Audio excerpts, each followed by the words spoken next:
Então, boa noite a todos. Vamos, nesse momento, ligar o nosso pensamento ao Mestre Jesus, agradecendo a oportunidade de estarmos todos reunidos, agradecendo por nossas vidas, agradecendo por toda a ajuda que temos nos nossos desafios diários, agradecendo pela oportunidade de estarmos aqui reunidos nesse núcleo de aprendizado, de troca de experiências, agradecendo por tudo que nos acontece, pedindo que sejamos inspirados, que possamos compreender bem a lição desta noite, lição que nos fará refletir sobre nossas ações, nossas atitudes perante a vida e nos conhecer melhor. Muito obrigado ao autor desse livro, obrigado ao nosso anjo de guarda que nos auxilia, agradecendo a tudo, agradecendo por tudo que nos acontece. Por mais que os nossos desafios sejam grandes, nós temos sempre o amparo do Mestre Jesus, do nosso anjo de guarda, e todos nós somos capazes de superar cada um dos desafios da nossa vida. E para iniciarmos, vamos dizer: Pai nosso que estais nos céus, santificado seja o vosso nome. Venha a nós o vosso reino, seja feita a vossa vontade, assim na terra como nos céus. O pão nosso de cada dia dá-nos hoje e sempre, Senhor. Perdoa-nos, Senhor, nossas dívidas, assim como nós perdoamos aos nossos devedores. E não nos deixeis cair em tentação, e livra-nos de todos os males, porque teu é o reino, o poder, a glória e a misericórdia. E graças ao bom Deus. Alguém tem um evangelho na mão aí para abrir? A Sônia? Eu tenho. Posso abrir? Sim. Sim.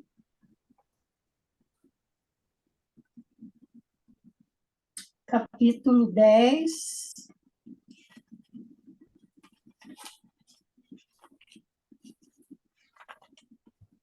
Bem-aventurados misericordiosos. Item 16, a indulgência. Muito bem.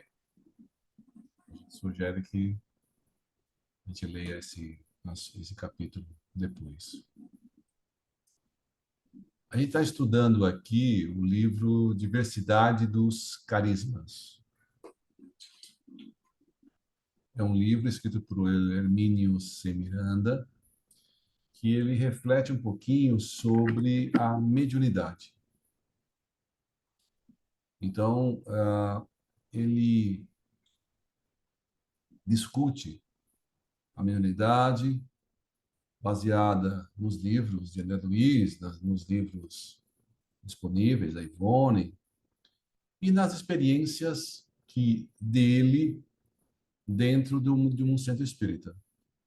E das experiências, em particular, de uma médium amiga dele, que tem vários tipos de mediunidade. E que no livro ele chama de Regina.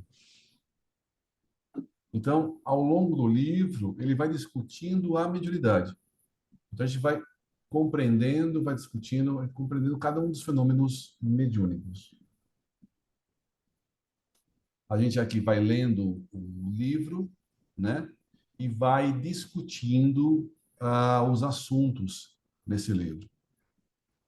A ideia é que a gente leia, discuta, tem alguma dúvida sobre o assunto? Pergunte.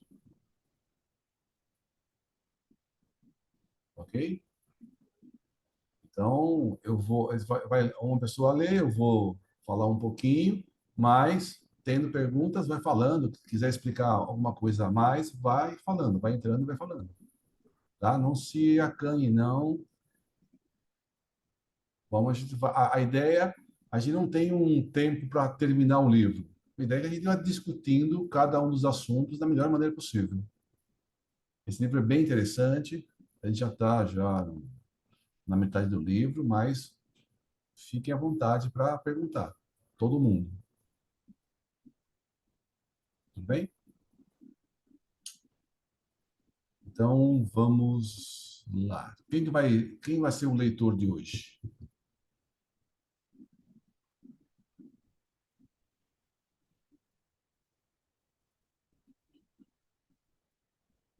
Normalmente fica entre a Carla e o Sandro. Quem leu a semana passada?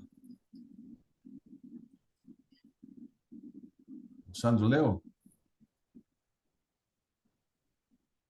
Então, a Carla quer ler hoje?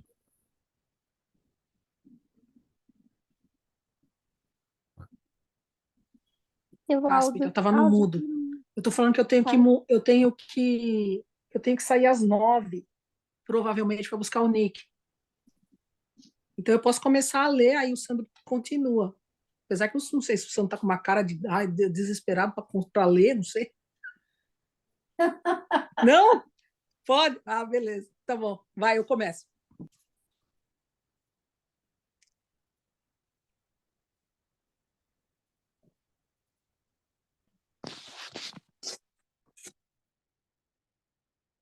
Beleza. Utilização mediúnica. Você vai falar alguma coisa, Lô? Não, pode ler. Tá. Utilização mediúnica da faculdade anímica. Parece-nos oportuno examinar a seguir a faculdade anímica do desdobramento em sua utilização mediúnica, dado que vamos, dentro em pouco, defrontar-nos com fenômenos de natureza mista no trabalho de regime. Oi? Mais uma vez, um pequeno depoimento pessoal. Oi, leva essa caixa com esse lixo aí lá para baixo. Tem microfone aberto. Se pudesse... Francisca?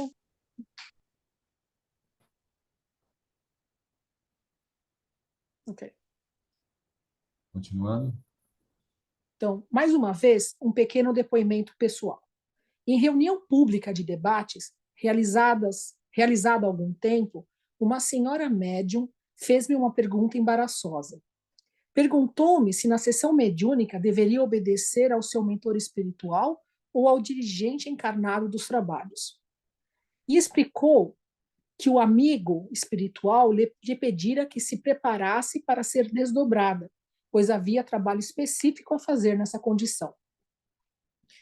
Consultado a respeito, o dirigente negou-lhe a autorização, provavelmente por entender que trabalho de doutrinação ou desobsessão tem de ser feito necessariamente por incorporação ou psicofonia.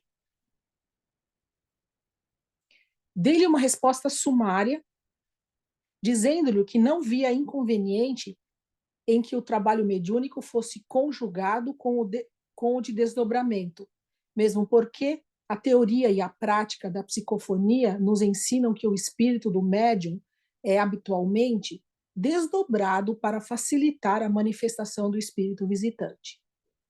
Não era meu propósito colocar a resposta em termos tais que ela entendesse que precisava obedecer a um e desobedecer a outro. Prometia enviar posteriormente por carta, algumas observações complementares, o que fiz, indicando-lhe a leitura do capítulo 21. Desdobramento em mecanismo da mediunidade de André Luiz, bem como recordações da mediunidade e devassando o invisível de Ivone A. Pereira. Isso nos leva a pensar nas dificuldades que enfrentam nossos queridos companheiros desencarnados para realizarem conosco a tarefa que é basicamente deles. Por isso, escrevi em Diálogo com as Sombras que fazemos muito quando não atrapalhamos esses devotadíssimos amigos, que realizam por nós 90% do trabalho e ainda complicamos os magros 10% que nos cabem realizar. É certo que as atividades mediúnicas devem ser disciplinadas no grupo, e é indispensável que algum encarnado se responsabilize pelo bom andamento delas. Mas por que, meu Deus, não se estuda um pouco mais a doutrina espírita em geral, a mediunidade em particular, a fim de não criar obstruções ao trabalho dos companheiros desencarnados? De fato, encontramos no livro citado de André Luiz o seguinte: é imperioso notar, porém, que considerável número de pessoas, principalmente as que se adestram para este fim, desdobramento, efetuam incursões nos planos do espírito, transformando-se muitas vezes em preciosos instrumentos dos benfeitores da espiritualidade, como oficiais de ligação entre a esfera física e a esfera extrafísica. Em outra obra de André Luiz, Nos Domínios da Mediunidade, capítulo 11, o assunto é tratado de maneira ainda mais específica e extensa. O médium é magnetizado, desdobrado, tem seu perispírito desembaraçado de eflúvios vitais necessários ao equilíbrio do binômio corpo-alma e que foram restituídos ao corpo. E após outros cuidados, é incumbido de uma tarefa mediúnica. André observa a essa altura que o médium, mais à vontade fora do corpo denso, recebia instruções que Clementino lhe administrava. Em seguida, assistido por 2 trabalhadores desencarnados, partiu rumo ao espaço, onde tinha algo importante a realizar, em tarefa de cooperação com os espíritos que atuavam junto ao grupo mediúnico. Em Evolução dos Dois Mundos, capítulo 27, a mediunidade... Em Evolução em Dois Mundos, capítulo 27, Mediunidade e Corpo Espiritual, André Luiz nos informa que foi a partir das faculdades de desdobramento, lentamente desenvolvidas com os recursos do sono fisiológico, que começaram a ser criadas as primeiras condições que iriam permitir o exercício da faculdade mediúnica. Escreve o espírito: consolidadas semelhantes relações com o plano espiritual por intermédio da hipnose comum, começaram na Terra os movimentos da mediunidade espontânea. Porquanto os encarnados que demonstrassem capacidades mediúnicas mais evidentes, pela comunhão menos estreita entre as células do corpo físico e do corpo espiritual, em certas regiões do corpo somático, passaram das observações durante o sono às observações da vigília, a princípio fragmentárias, acentuáveis com o tempo conforme os graus de cultura a que se fossem expostos. Os destaques são meus, com a finalidade de acentuar que foram abrindo possibilidades ao exercício das primeiras faculdades mediúnicas, aqueles encarnados que melhor conseguissem se desvencilhar do domínio das células em certas regiões do corpo físico e que também cuidassem de ampliar o aprendizado. Aproveito a oportunidade para reiterar o que ficou dito em outro ponto deste livro. Não há fenômeno mediúnico puro, pois ele depende da cooperação prévia e simultânea do fenômeno anímico, desdobramento e outros. Isso é óbvio, pois o médium é um espírito encarnado, ou melhor, uma alma, ânima, e por isso mesmo somente produz fenômenos anímicos. Estes se tornam mediúnicos quando acoplados a manifestações de seres desencarnados, quase sempre precedidas por desdobramento do espírito do médium, que é desalojado pela hipnose ou pelo magnetismo para abrir espaço à aproximação do manifestante.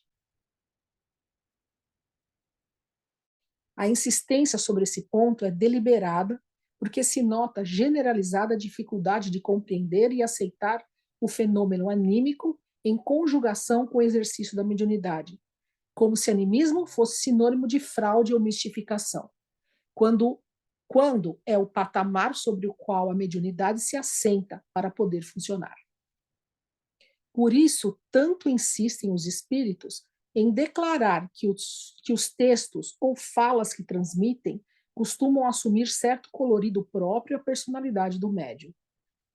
Isso se pode observar com toda a nitidez quando o mesmo espírito atua através de médiums diferentes.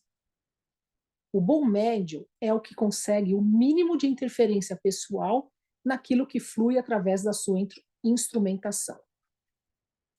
Mas que o fenômeno tem um componente anímico, não há como deixar de reconhecer, pois é da sua própria essência.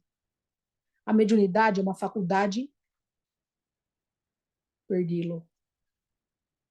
A mediunidade é uma faculdade pessoal, individual, intransferível e guarda as características típicas de cada personalidade, como a impressão digital, o timbre da voz ou o tipo grafológico. O médium que se anulasse completamente seria um mero robô, ou estaria para o manifestante como a máquina de escrever está para o escritor, e o piano para o pianista. O que se quer é a máquina bem ajustada e lubrificada, ou o piano de boa qualidade e afinado. A máquina vai, contudo, reproduzir o texto segundo os tipos de que foi dotada, enquanto o piano tem sua tonalidade própria, com um timbre que não pode mudar. O mais fica por conta da competência do escritor ou do artista. O tema ainda voltará a nosso debate quando estudarmos neste mesmo livro o problema específico da conversão do pensamento manifestante em símbolos, palavras, escrita ou falada, visões e etc. Enquanto não chegamos lá, voltemos à nossa Regina, que neste livro é o fio de Ariadne com o qual esperamos sair são e salvos do outro lado deste verdadeiro labirinto de complexidades, que é a mediunidade.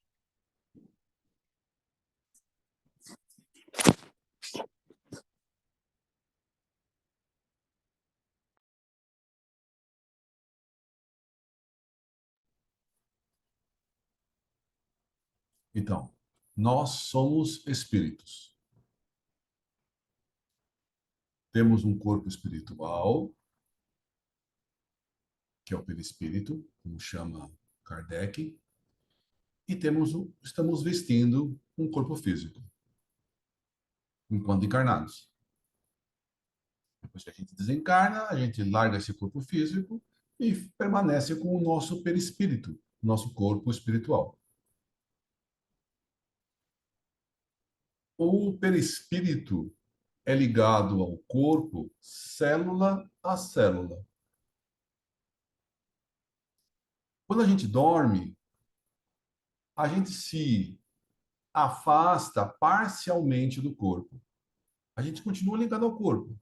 Senão a gente se largasse o corpo, o corpo morria.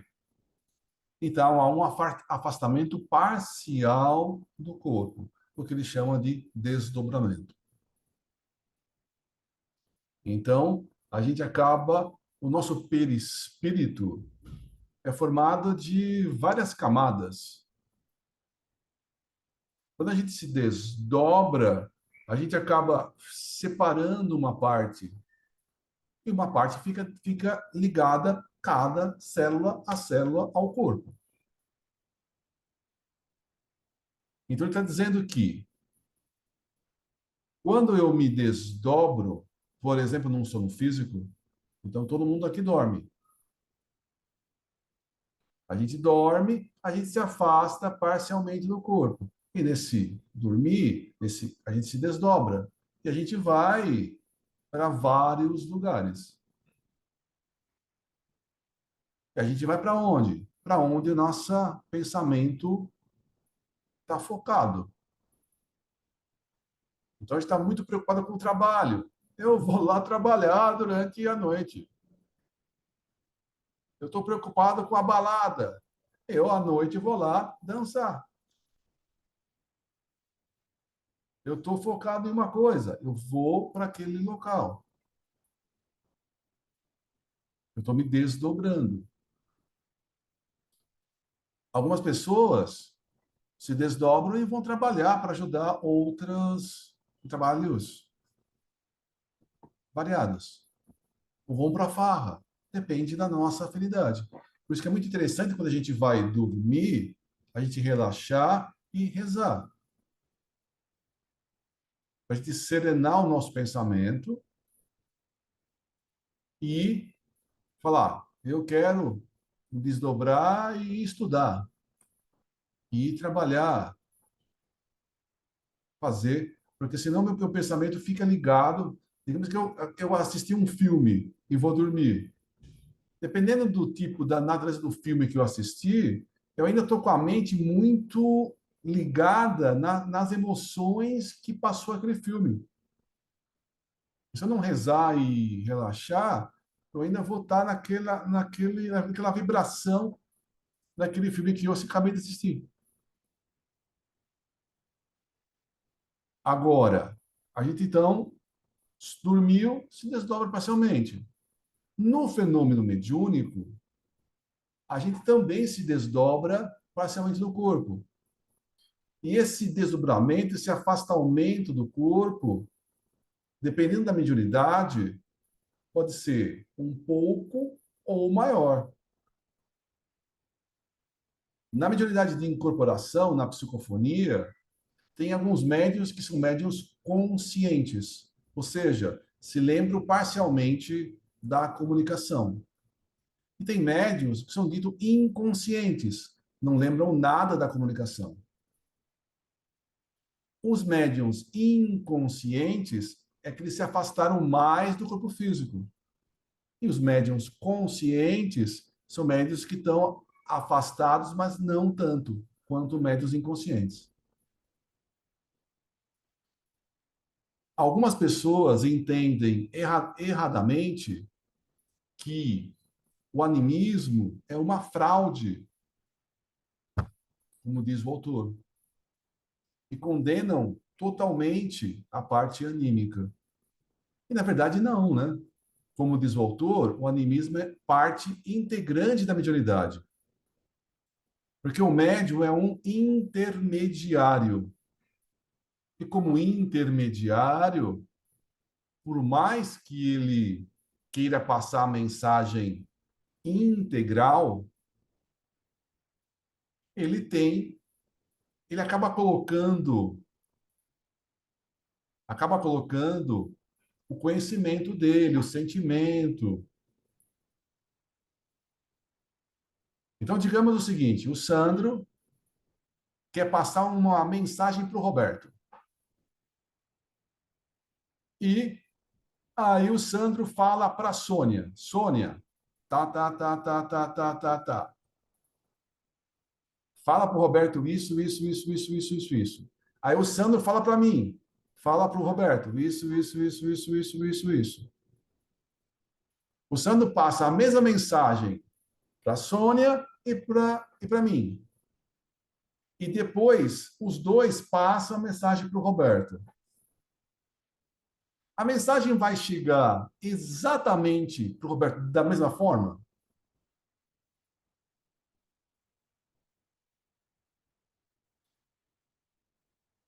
Eu e a Não, Sônia porque vamos sempre vai procurar ter passar. interferência. Oi? Deveria. Não, porque sempre vai ter interferência de quem está falando. Mesmo a mensagem não sendo da pessoa, é a mesma coisa, porque ânima vem da alma. Aquele que intermedia sempre vai utilizar a própria alma para passar o recado. Claro que um médium como Divaldo Franco, Chico Xavier, Ivone do Amaral, que eram médiums com uma preparação espiritual muito grande, esse filtro era bem maior. Eles não passariam o que tem deles para a mensagem. Mas um médium, nós, cotidiano, pessoas comuns, é normal que tenha aí um pouco do que vai da alma de cada um. Então, É os exemplos que que a Andressa deu são médiums excelentes, aonde a parte anímica nos livros dos três é pequena, é zero? Não. Não existe a parte anímica zero. É o que o livro está dizendo. A parte anímica, ela é mínima para não interferir na mensagem. Por isso que os livros falam, estudem. E estudem de maneira ampla. Então a mediunidade vai evoluir à medida que a gente vai se aprofundando na doutrina, na cultura e assim por diante.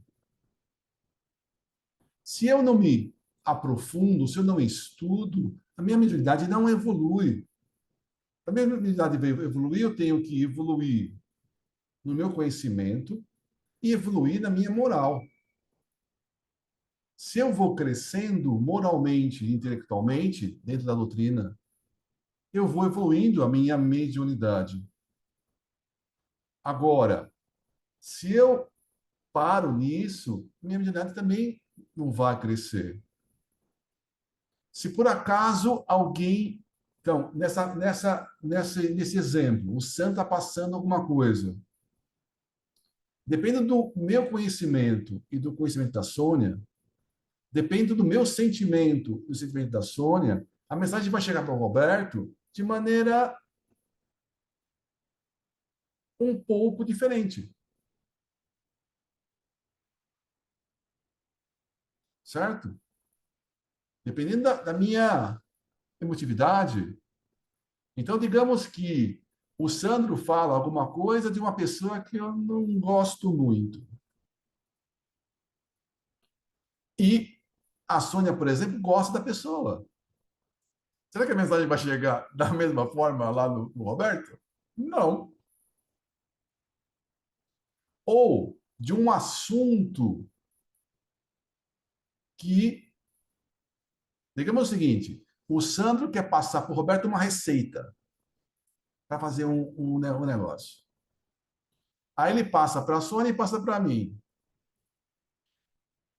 Aí eu, na hora de passar, eu acabo esquecendo alguma coisa da receita do bolo aí. E a Sônia, que faz bolo, ela incrementa e coloca uns pitacos a mais. Então, eu retiro alguns ingredientes e a Sônia vai adicionar alguns. E o bolo que o Sandro passou vai ser diferente. O Roberto não vai conseguir fazer o bolo. Vai fazer 2 bolos com 2 receitas diferentes. Tá claro? Essa é a parte anímica. Por isso que tanto o Divaldo quanto o Chico fizeram um treinamento de treina, muitas mensagens mediúnicas, até que chegou um ponto que Emmanuel, para o Chico, a Joana de Ângeles, para o Divaldo, falou: vocês estão prontos para escrever e publicar. Por quê? A mediunidade que vocês agora está num ponto que vocês não vão interferir na mensagem, no conteúdo, de maneira a atrapalhar a comunicação. Vão interferir? Um pouquinho, mas não a ponto de inutilizar a comunicação. Então, a parte anímica faz parte. Mas o que acontece? Às vezes, o critério que o Emmanuel e a Joana de Anjos fizeram com os dois não é seguido por outros médiums. Por isso que a gente, na hora de ler um livro mediúnico,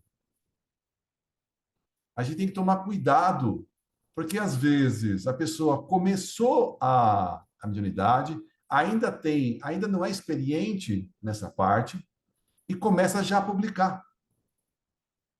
Aí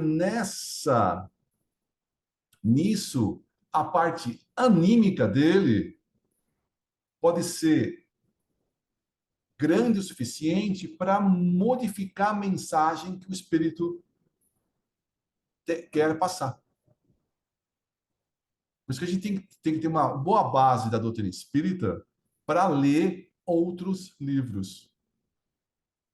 Então, quando a gente lê um livro, a gente aí fala, como falou Emmanuel, né? Se eu falar alguma coisa que vá contra Jesus ou vá contra a codificação de Kardec, fique com eles e me esqueça. Porque a gente tem que ter a base do conhecimento que Jesus passou, a base da doutrina espírita, dos livros de Kardec, para que a gente não lê uma bobagem de um livro dito mediúnico e aceitar,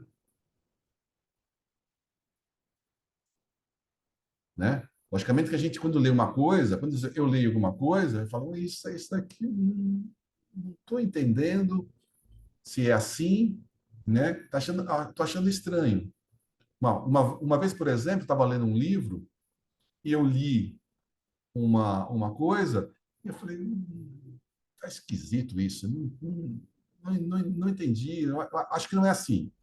Aí eu encontrei o Celso, e o Celso, ó, eu li no livro tal, isso. Ele falou, não, é assim mesmo, ó, você pode, tem o mesmo conhecimento nos livros de André Luiz. Ou seja, eu não tinha lido aqueles livros de André Luiz, aí eu li um outro livro e eu achei estranho. Quando eu li o livro de André Luiz, eu vi que as duas informações do outro livro estavam batendo. Ou seja, eu estava estranhando algo porque faltava alguma cultura para mim. Então, a gente tem que ir lendo e... Ah, não, isso aqui está estranho. Não acredita em tudo. Vai refletir, vai ler outros livros, outras fontes, conversa com outras pessoas para poder ver que aquela informação que está no livro, ela é razoável, racional ou não. Comentários, perguntas, dúvidas?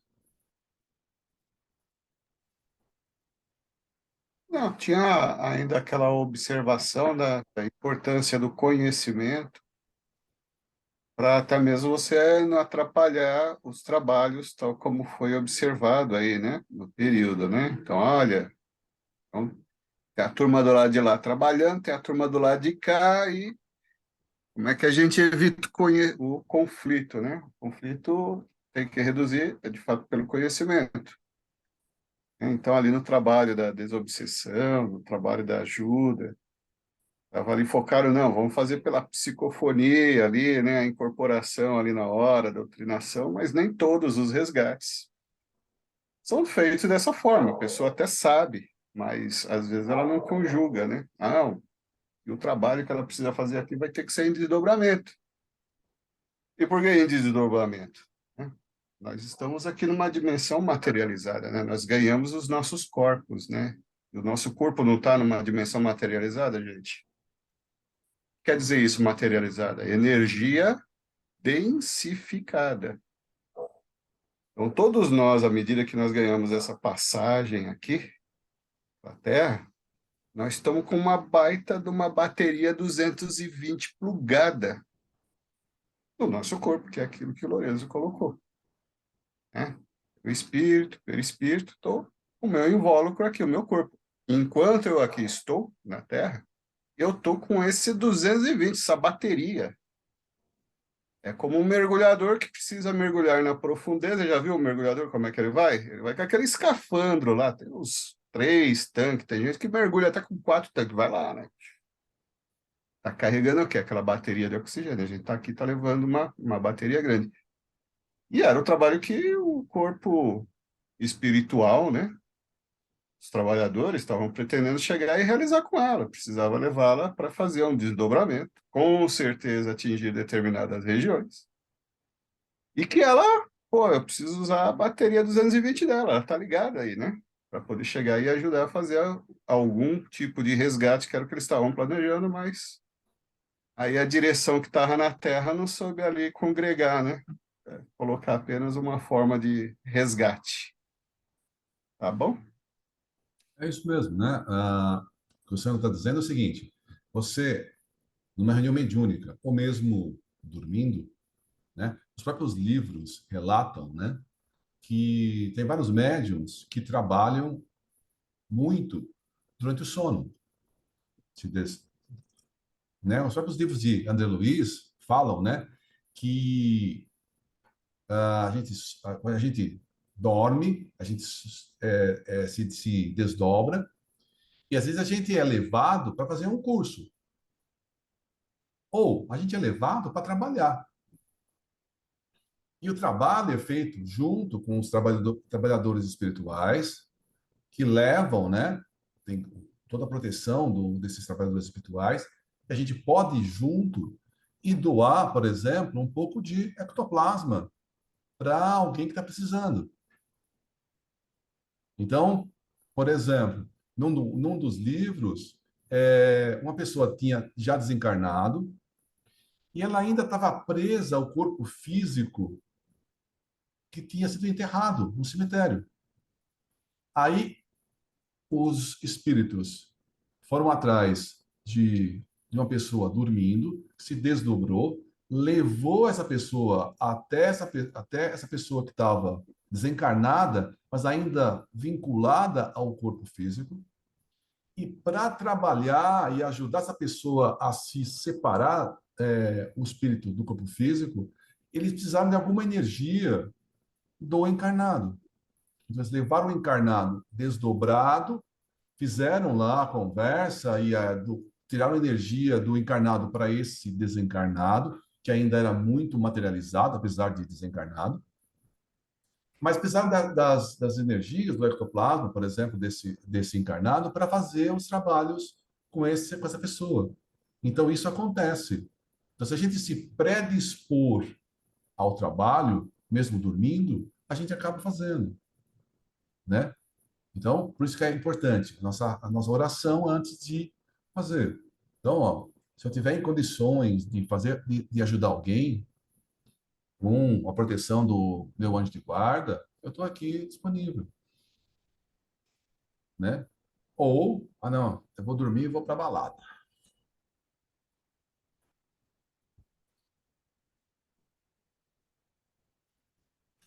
Continuando.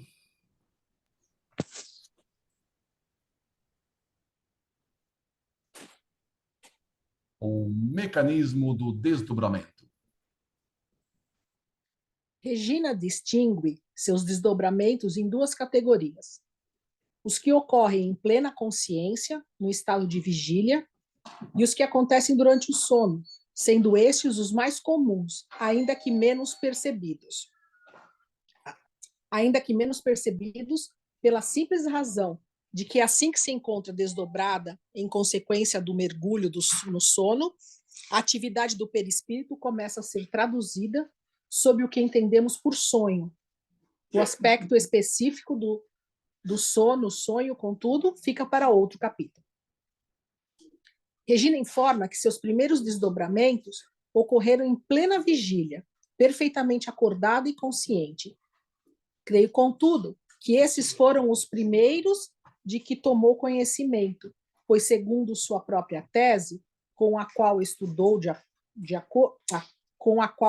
acordo, os demais ocorriam durante o sono e, portanto, assumiam as características do sonho. Nos que ocorreram em vigília, às vezes estava deitada e em repouso, quando começava a sentir uma estranha movimentação dentro dela. Parecia-lhe estar sendo jogada para cima e para baixo, como se fosse um ioiô. É a forma que ela encontra para descrever o fenômeno, porque na realidade era como se alguém quisesse tirar alguma coisa de dentro dela, que aí funcionava como uma caixa ou uma forma. Enquanto isso ocorria, ela podia ver a cabeceira da cama ou do sofá, subindo e descendo alternadamente, embora tenha logo concluído que não era a cama que se movimentava, mas sua percepção. Ou seja, ela mesma, com sua consciência a reboque. Mesmo sem conhecer ainda a teoria que sustentava e explicava o fenômeno, ela acabou igualmente percebendo que aquilo que se movimentava dentro dela era uma duplicata de si mesma, porque o corpo físico pesado continuava imóvel, deitado, enquanto o outro ia e vinha para cima e para baixo. até que num desses impulsos ela saía como que projetada para fora. O mais frequente, contudo, era sair por cima, pela cabeça, ou pelo menos era a impressão que ficava. A sensação, aliás, era angustiante para ela, porque experimentava um empuxo para cima, mas sem entender o mecanismo e sua finalidade, não se entregava a ele, criando automaticamente certa resistência ao processo. A meio caminho, via às vezes parte de si mesma ainda presa ao corpo e outra parte fora.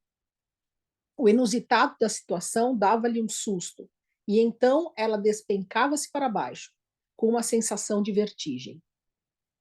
De outras vezes, parecia-lhe ter se convertido numa espécie de pullover, que alguém estivesse ajudando a tirar pela cabeça, mas que às vezes engastalhava-se no pescoço. Isso lhe causava uma sensação de sufocação mais psicológica, talvez, do que real, porque ela ficava indecisa e presa, com medo de sair e nem sempre sabendo o que fazer para retornar ao corpo. Mais tarde entendeu que não era um pullover psíquico que ela estava tentando tirar pela cabeça, mas seu próprio eu que cuidava de sair de dentro do corpo físico. Quando tirava o pullover de uma só vez, no primeiro impulso, caía estatelada no chão e assustava-se ante a perspectiva de bater com o rosto no assoalho. De repente, contudo, o assoalho parecia abrir-se e ela entrava por ele adentro, ou melhor, o piso deixava de existir ou de ter a consistência habitual e não lhe oferecia a menor resistência. Então, a caminhar por um local desconhecido, e a partir de certo momento não sabia mais que acontecia, ou seja, não tinha mais condições de acompanhar da sua posição provisória, ainda com a consciência no corpo físico, a movimentação perispirítica. Isso, porém, ela só iria saber muito depois, quando descobriu pelo estudo da doutrina espírita que, como todos os seres encarnados, ela também era um espírito dotado de um corpo sutil, habitando um corpo físico. Quanto à migração da consciência, é fenômeno que o Coronel de Rochas confirma em suas notáveis experimentações e de que há notícia mais extensa em A Memória e o Tempo. No decorrer do processo de desdobramento, a consciência, ou, se você quiser, o eu, assume progressivamente 3 posições distintas. Está, inicialmente, no corpo físico, e daí é que observa os primeiros movimentos e esforços. Em Regina, a impressão é de que a cama ou o sofá é que se movimenta. Em seguida, a consciência, como se reparte, observando o fenômeno ao mesmo tempo, do corpo físico e do corpo espiritual, pois Regina vê um e outro no ato de se desencaixarem. Finalmente, a consciência se transfere para todo o corpo espiritual, que começa a movimentar-se numa dimensão diferente da habitual, deixando de atuar no corpo físico. E a partir desse momento, ela não sabe mais o que ocorre, a não ser que seja programada para lembrar-se posteriormente ou que não desmagnetize as lembranças gravadas no cérebro físico, como no episódio em que ela se lembrou do sacrifício das 2 sobrinhas no Antigo Egito. Ou talvez ela apenas colocasse ali, naqueles pontos específicos do cérebro, uma espécie de anestesia a fim de impedir que eles emergissem na memória de vigília, após despertar. Esta hipótese nada tem de fantástica, quando nos lembrarmos de que o famoso pesquisador canadense Dr. Penfield, Ver a Memória e o Tempo, despertava lembranças específicas estimulando, com pequeno toque, determinados pontos no cérebro físico, onde tais memórias estavam arquivadas. Não propriamente nas células físicas, por certo, mas nos pontos correspondentes do cérebro perispiritual. Segundo André Luiz, o corpo físico está ancorado no núcleo das células, enquanto o perispírito no citoplasma. É, portanto, na intimidade de cada célula que o espírito atua sobre o corpo material. Ali está na câmara de compensação, onde se processam as trocas entre um sistema físico e o outro. O perispiritual e deste ao espírito. Tudo isso confere com a informação contida na codificação de que o processo de reencarnação se realiza célula a célula. Estas, como indivíduos microscópicos, são orquestradas para que seja possível realizar-se a maravilha sinfonia da vida orgânica. Continuemos com Regina. Havia um terceiro processo de desdobramento para ela. Neste, ela sentia deslocar-se em círculos, como se estivesse atada à ponta de um cordão que ninguém fizesse girar com velocidade. Não, peraí. Neste, ela sentia deslocar-se em círculos, como se estivesse atada à ponta de um cordão que ninguém fizesse girar com velocidade, chegando a provocar-lhe a clara sensação de zumbido. Este parecia ser o mais eficiente, porque de repente ela se via em pé, ali mesmo, no ambiente físico, mas fora do corpo. Lá estava o sofá e nele seu corpo físico deitado em repouso, enquanto ela o contemplava por alguns momentos, como que observando se estava tudo bem mesmo, e em seguida partia para o seu destino, fosse qual fosse. Das primeiras vezes, as saídas eram angustiantes, porque sem saber do que se tratava e exatamente o que se passava com ela, temia, como todas as pessoas, o desconhecido e seus riscos imaginários ou reais. Aos poucos foi observando, porém, que não corria perigo algum, não se perdia, nem morria só porque se afastava do corpo em repouso. Essa confiante tranquilidade produziu uma sensação de segurança que facilitava consideravelmente o processo, uma vez que ela decidiu não oferecer resistência a ele. Vencido o temor, as impressões desagradáveis desapareceram e os desdobramentos passaram a ser mais suaves e interessantes. Mais familiarizada com o fenômeno, começou a observar que também ocorria à noite. Parece, não obstante, que era mais fácil tomar conhecimento dele na volta ao corpo em vez de na ida. Notou isto ao perceber que, ao levantar-se no meio da noite para tomar água ou ir ao banheiro, por exemplo, nem sempre conseguia levar consigo o corpo físico nas primeiras tentativas. Era assim, sentava-se na cama para se levantar, mas observava o outro eu deitado, ou seja, metade dela estava sentada na cama e a outra metade deitada. Era preciso deitar-se de novo, em espírito, apanhar o corpo físico por um impulso da vontade e então levantar-se inteirinha, com os dois corpos fundidos um no outro para as providências que desejava tomar. Ocorria também acordar durante a noite e ver duas cabeças suas, uma virada para o canto, por exemplo, e a outra para o lado de fora da cama. Detalhe, a outra é que estava dormindo, ou seja, o corpo físico. Uma vez lidos o Livro dos Espíritos e o Livro dos Médiuns, ela passou a entender melhor os fenômenos e a observá-los com maior proveito para o seu aprendizado.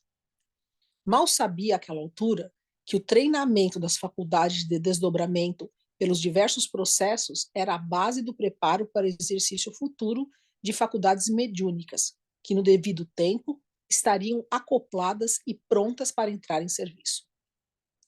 Nessa época já se convencera de que o desdobramento era um fenômeno natural, que nenhum dano lhe poderia causar, e que, ao contrário, lhe proporcionava oportunidades valiosas para importantes observações e aprendizados. Certa noite, uma de suas irmãs dormiu em sua casa com um filho menor, de 4 anos de idade. A criança estava resfriada e tossia muito. Como o apartamento era pequeno e havia só uma cama, ou melhor, um sofá, Regina cedeu à irmã e ao menino e improvisou para si mesma uma cama no chão. Estava absorta em seus pensamentos, perfeitamente acordada. Irmã e menino já adormecidos. Quando, de repente, desdobrada. Bem mais familiarizada com o processo, não criava resistências. E por isso aprendera a dominar bem seu mecanismo. Uma vez fora do corpo físico, uma vez fora do corpo físico, deitado aos seus pés, examinou o ambiente à sua volta.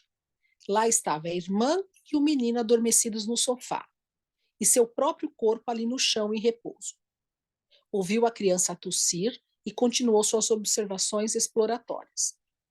Caminhou pela sala e foi até uma saleta contígua, na entrada. Chegou junto à parede, do outro lado a qual era o apartamento vizinho, e pensou: estou desdobrada. Essa parede não existe para mim. Se quiser, posso atravessá-la, mas não devo fazê-lo porque estaria invadindo a privacidade alheia. Voltou-se para o interior, onde o corpo físico continuava em repouso. O menino tossiu e ela o viu agitar-se. Deitou-se, então, sobre o corpo físico e, assumindo-lhe os controles, abriu os olhos físicos. A criança voltou a tossir e ela pensou: o menino continua tossindo. Realmente me desdobrei. Interessante. Ouvira, pois, a criança tossindo, tanto na condição de vigília como na de desdobramento fora do corpo físico. Em seguida, adormeceu e desdobrou-se novamente, desta vez pelo sono natural e sem consciência, a partir daí, do que fazia e para onde seguia. Examinemos alguns dos seus depoimentos ainda no campo do desdobramento.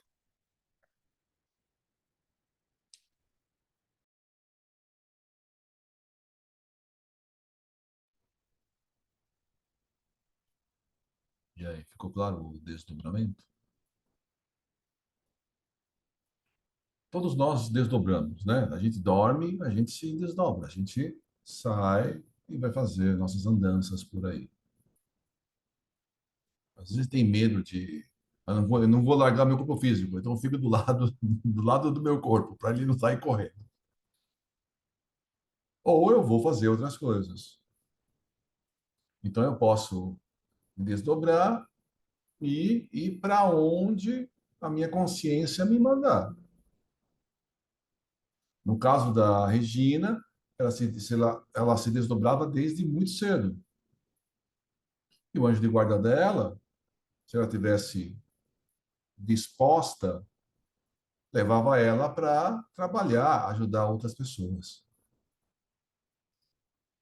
Então, existem muitos relatos de vários livros que a pessoa é desdobrada e o mundo espiritual espera o desdobramento, né, do sono físico e leva aquele médium, aquela pessoa desdobrada, está dormindo, para realizar vários tipos de trabalhos.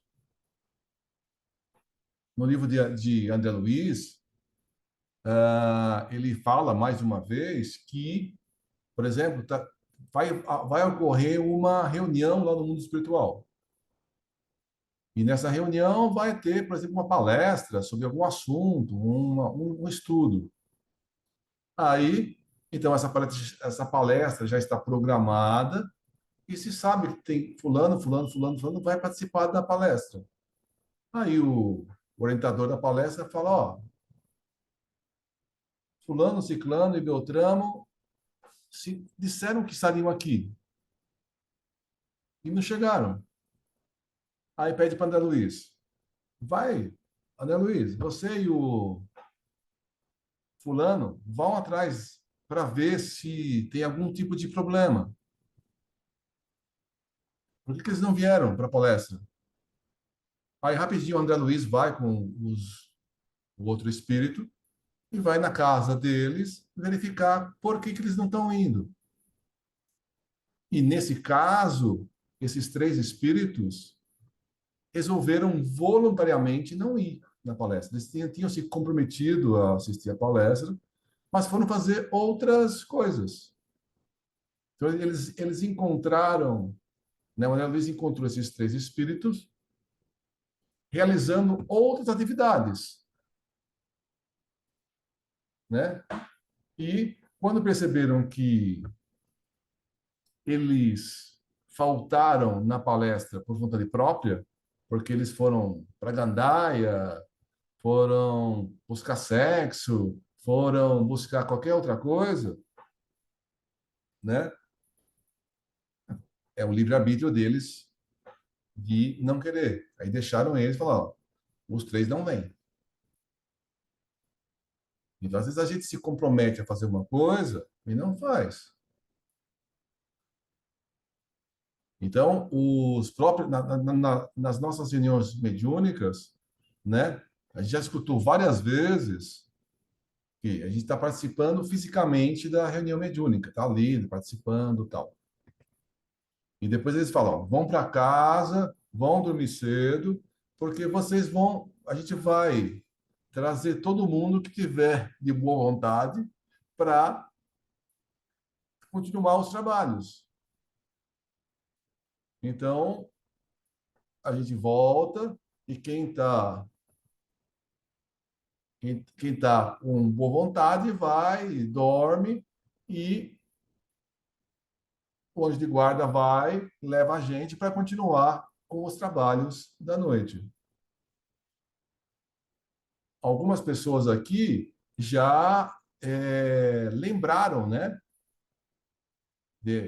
Ou seja, participaram desses trabalhos e quando voltaram, como diz a Regina, na volta, uma parte da reunião ficou gravada no cérebro físico. Ou seja, o sonho foi registrado no cérebro físico. Então, fala, tal, a gente realmente foi lá, eu participei da reunião mediúnica. Já aconteceu outras vezes que a gente tinha sido chamado para fazer uma reunião gigante de todos os trabalhadores da casa, né?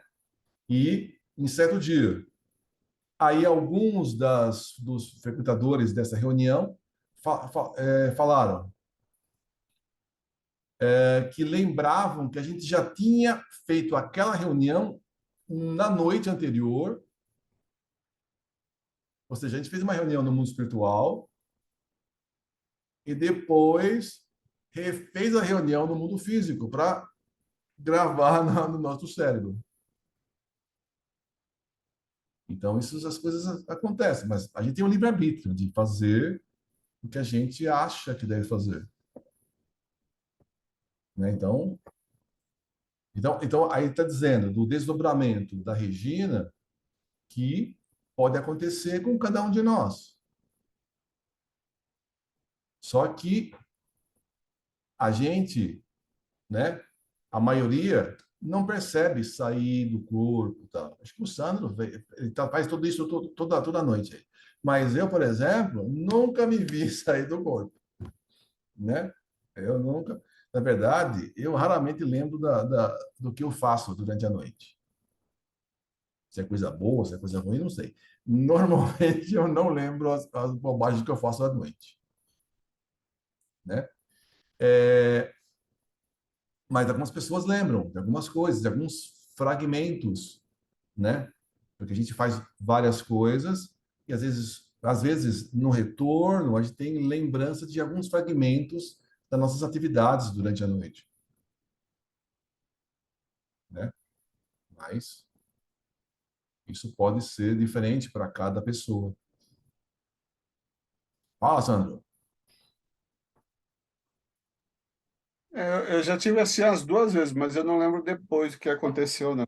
Eu lembro assim de estar saindo da cama e, rapaz, e era uma briga danada, porque eu tentava sair e é como se eu tivesse um elástico. Aí cada vez que eu olhava para trás eu voltava. Aí 5 vezes. E era engraçado, porque eu era chupado de volta, assim, voltava. Aí eu saía. Mas depois que eu passava pela porta do quarto, eu não lembrava de absolutamente mais nada. Mas eu lembro de Não, agora vai, agora vai. Vai, mas acho que não está relaxado, não ia, assim. Tem um pessoal assim, espiritualista, assim, acho que o Wagner Borges, tem bastante na internet, né, no YouTube. Ele fala bastante isso, Saulo Calderon e tal. Eu lembro só dessas duas vezes, mas depois. E teve uma outra que aí, acho que essa eu consegui sair na boa, assim, mas eu não quis ficar olhando para trás, porque aí quando eu olhava para trás voltava. Aí eu saí. Mas não. Depois da porta do quarto, não lembrava de mais nada, não lembro de nada que aconteceu, não. Mas era engraçado, parecia que tinha uma cola, rapaz, um elástico, assim, e tentava fazer uma força, e não ia, não ia.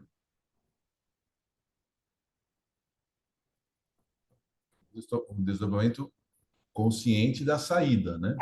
Então, às vezes a pessoa consegue, no caso da Regina, ela, ao longo do tempo, ela foi entendendo melhor o fenômeno, até que ela conseguia sair de maneira mais tranquila, sem ter medo, sem ter receio, tá? Porque a gente tem algum receio, a gente volta para o corpo. A gente está longe do corpo, a gente tem uma certa sensação que o nosso corpo está passando por alguma dificuldade, a gente acorda, né? No caso da Regina, às vezes ela falou: eu tô levantando, eu vou tomar água. E o corpo físico ficou. Ela volta, tal, deita, pega o corpo e vai tomar água, né? Mas isso é a experiência dela, né? Então ela tem várias. A gente aqui pode ter experiências diferentes. Mas que todos nós, dormindo, desdobramos? Sim. Algumas pessoas fazem isso de maneira consciente. Então, como no caso foi falado no livro, a pessoa pode, por exemplo, numa reunião mediúnica, você está lá sentado na reunião mediúnica e você se desdobra e você é levado, por exemplo, para um outro local. O espírito leva você para um outro local para fazer uma certa atividade e depois você volta. Isso também acontece. Às vezes, então, numa reunião mediúnica, por exemplo, o espírito ele é trazido de uma certa região para cá. Eu já vi relatos do médico psicofônico, ele ter a nítida sensação que ele se deslocou até uma certa região e trouxe o espírito para a comunicação. Então, ele pode ter se desdobrado, ido até uma colônia, uma região do umbral, qualquer outra região, né? E acoplou e trouxe o espírito para se comunicar. Então, houve um desdobramento, ele se deslocou, isso é anímico, puramente anímico. Foi e trouxe o espírito, com a ajuda de toda a equipe espiritual. Como diz o autor, o grande trabalho é feito pela equipe espiritual. Nós, encarnados, exercemos uma pequena parte. Praticamente a gente tem que se dedicar e procurar exercer a nossa pequena parte, não atrapalhando, fazendo da melhor maneira possível. Por isso que a gente tem que estudar, a gente tem que se melhorar, né? A gente tem que se desenvolver para que a gente colabore de maneira eficiente, né, na comunicação, nos trabalhos, seja qual for o nosso papel na reunião. Se a gente for médico psicofônico, se a gente for médio vidente, se a gente for conversador, se a gente for doador de fluidos, cada um tem uma função e cada um ajuda, colabora. E procura não atrapalhar, né? Dentro da reunião mediúnica.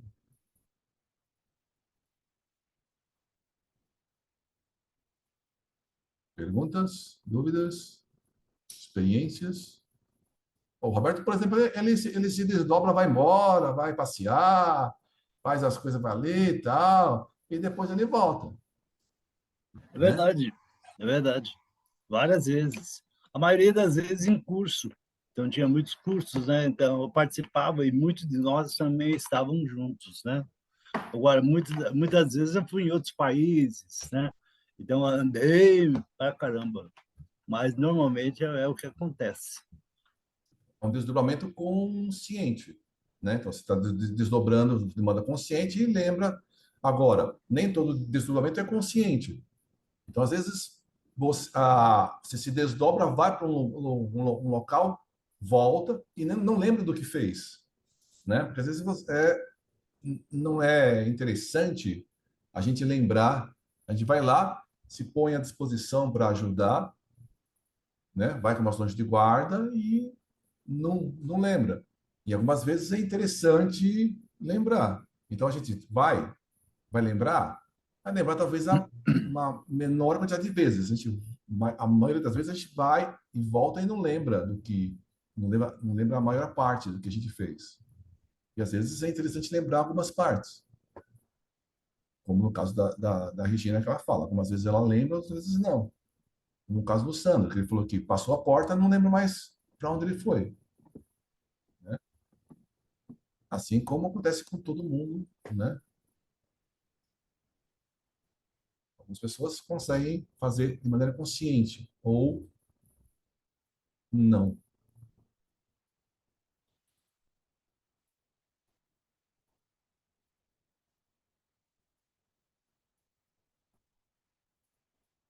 Tá claro? Perguntas, dúvidas?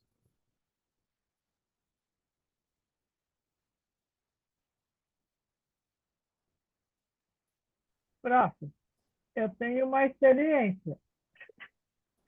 Aconteceu comigo uma vez quando o Christian ele quebrou a coluna.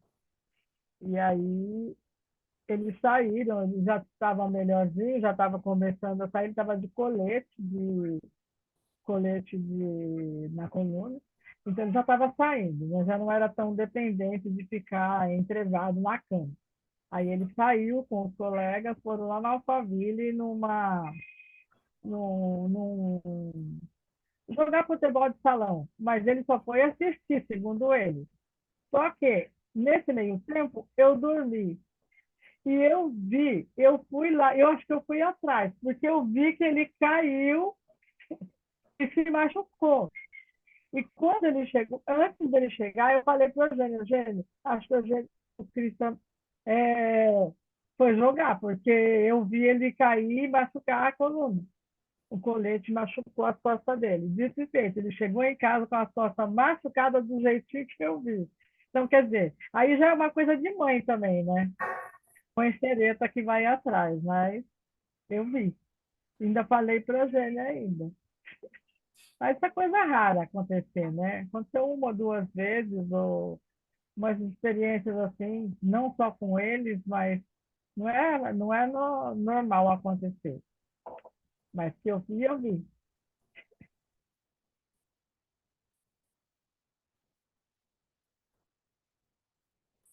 Muito bem.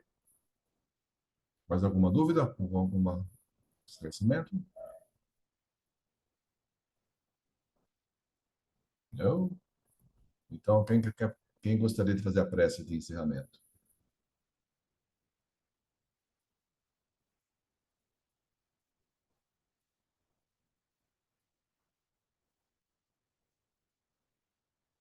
Voluntários? Mais voluntários?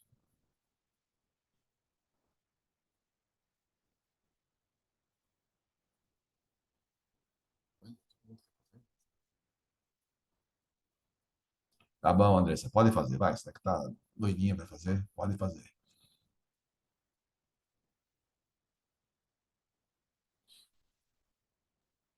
Vamos lá, né? Tá bom, vamos lá. Agradecemos a Deus, nosso Pai, a Jesus, nosso Mestre, a oportunidade do estudo da noite de hoje, que consigamos internalizar as lições aqui tratadas, que consigamos levar para a nossa vida no dia a dia e que compartilhemos com as pessoas com as quais convivemos, tornando a nossa estadia nesse planeta um pouco mais carinhosa, mais acolhedora, de maior aprendizado, para que consigamos vencer essa etapa de aprendizado da melhor maneira possível. Encerramos esse estudo fazendo a oração que Jesus nos ensinou. Pai nosso que estás nos céus, santificado seja o vosso nome. Venha a nós o vosso reino, seja feita a vossa vontade, assim na terra como nos céus. O pão nosso de cada dia nos dai hoje. Perdoai as nossas ofensas, assim como perdoamos aquele que nos tem ofendido. Não nos deixes cair em tentação, mas livra-nos de todos os males. E assim seja, graças a Deus.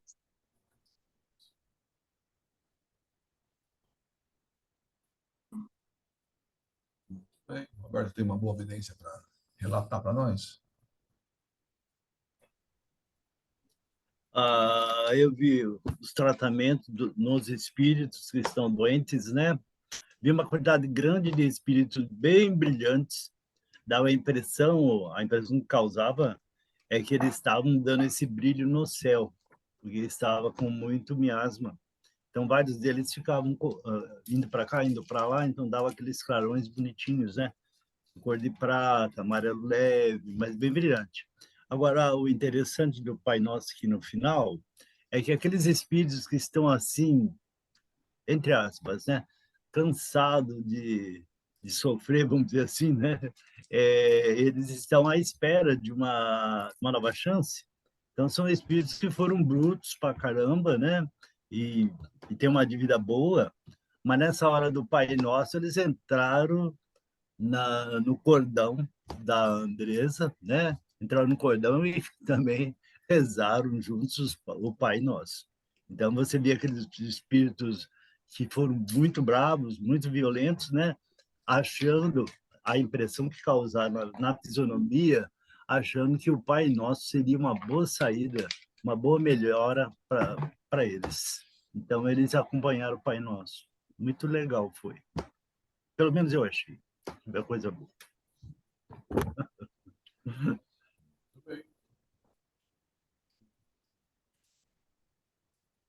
Tchau, pessoal. Tchau, Carla. Boa Tchau, noite. Liz. Tchau, Tchau, tchau. Lili. Boa Quanto noite. tempo, Lili? Boa noite, obrigado. Tchau, pessoal. Tchau, Boa gente. noite a todos, viu? Tchau.